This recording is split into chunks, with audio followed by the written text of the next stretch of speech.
You are looking at Julian's pronunciation guide, where we look at how to pronounce better some of the most mispronounced words in the world, like this other curious word. But how do you say what you're looking for today?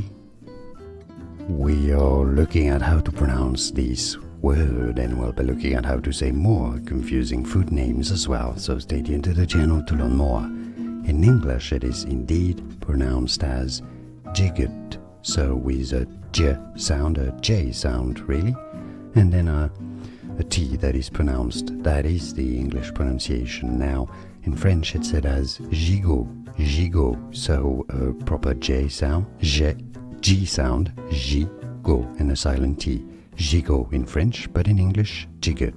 And now you know. More videos for you here to learn more. See you there. Thanks for watching.